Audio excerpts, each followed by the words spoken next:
Raebareli Covid महामारी के 5 साल के बाद एक बार फिर चीन में फैले ह्यूमन मेटान्यूमो वायरस HMPV के देश में संक्रमण फैलने के बाद केंद्र सरकार के निर्देश पर एक्शन मोड में आया रायबरेली एम्स। देश में अब तक HMPV से संक्रमित मरीजों की संख्या 5 पहुंच चुकी है, जिसकी भारतीय विज्ञान अनुसंधान परिषद की जांच में पुष्टि होने के बाद केंद्र सरकार ने दिशा निर्देश जारी किया है। रायबरेली एम्स के डॉक्टर नीरज श्रीवास्तव ने बताया कि यह वायरस कोविड से अलग है, लेकिन इससे घबराने की जरूरत नहीं है क्योंकि यह तेजी से नहीं फैलता। इस वायरस से बचने के लिए खांसी बुखार वाले मरीजों से दूर रहें और इस वायरस से बुजुर्ग और कमजोर इम्यूनिटी वालों को बेहद सतर्क रहने की जरूरत है। इस संक्रमण की पहचान लक्षणों के आधार पर नहीं हो सकती क्योंकि इसके लक्षण RSV और फ्लू जैसी बीमारियों की तरह दिखते हैं। इसका पता लगाने के लिए RT-PCR टेस्ट कराया जाता है। यह वायरस संक्रमित व्यक्ति की खांसी या ठीक से निकली छोटी बूंद दूषित सतहों को छूने से या संक्रमित व्यक्ति के संपर्क में आने से फैलता है। इससे बचने के लिए हाथों को साबुन और पानी से बार बार धोना जरूरी है और खांसते या छींकते समय मुंह व नाक को ढककर रखने के साथ ही मुंह में मास्क लगाएं और सार्वजनिक स्थानों पर जाने से बचें। यह वायरस कोविड जैसा खतरनाक नहीं है और ना ही इसको लेकर पैनिक होने की जरूरत नहीं है। भारत संवाद से अभय द्विवेदी की रिपोर्ट।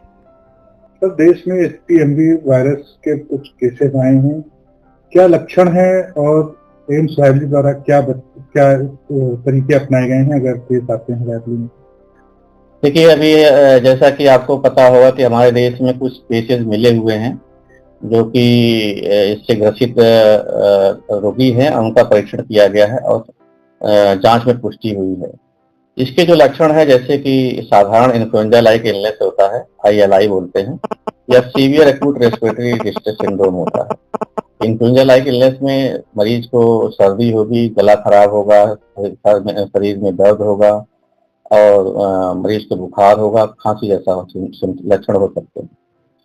और कुछ मरीजों में जो कि इम्यूनो कम्प्रोमाइज्ड हैं, जिनको पहले से ही शरीर में प्रतिरोधक क्षमता की कमी है, जैसे शुगर के मरीज हो गए जिनकी उम्र 60 से ज़्यादा है, या जो काफ़ी क्रॉनिक बीमारियों से ग्रसित हैं, जैसे कि किडनी की डिजीज है, लिवर डिजीज है, या किसी को ऐसी दवाइयाँ चल रही हैं जिनसे प्रतिरोधक क्षमता कम हो जाती है।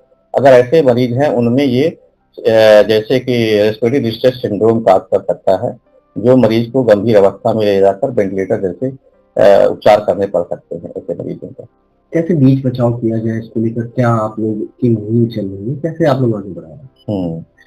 जैसा कि आपको पता है कि इसका जो ट्रांसमिशन है, जो फैलता है, वो जैसे hand to hand contact, droplet infection से, और आपके फोमाइट जैसे कुछ चीजें कपड़े यूज करता है रोगी और उसको अगर दूसरा व्यक्ति यूज कर ले, उन सब चीजों से ये फैलता है। उसी हिसाब से हमें बचाव भी करने पड़ेंगे, जैसे कि फ्रिक्वेंट हैंड वॉशिंग, सैनिटाइजर का यूज और आपका मास्क लगाना, डिस्टेंसिंग मेंटेन करना, ये सब सारी चीजें बचाव के लक्षण हैं। एम्स संस्थान क्या इसको लेकर कुछ गाइडलाइंस जारी करेगा? यस, गाइडलाइंस जारी करेगा और हमारे लिए हमने अपने एम्स में यहाँ पे व्यवस्था शुरू कर दी है। इसके लिए एक आइसोलेशन वार्ड बनाया जाएगा और मरीजों की स्क्रीनिंग की जाएगी, जो कि अगर मरीज ऐसे लक्षण से पाए जाते हैं तो उनकी स्क्रीनिंग होकर उनका सैंपल टेस्ट किया जाएगा और उसके बाद अगर पुष्टि होती है तो उनको आइसोलेशन वार्ड में भर्ती किया जाएगा। उनके लिए कोई अलग से वार्ड बनाया जा रहा है? हाँ, उनके लिए अलग से आइसोलेशन वार्ड की सुविधा है।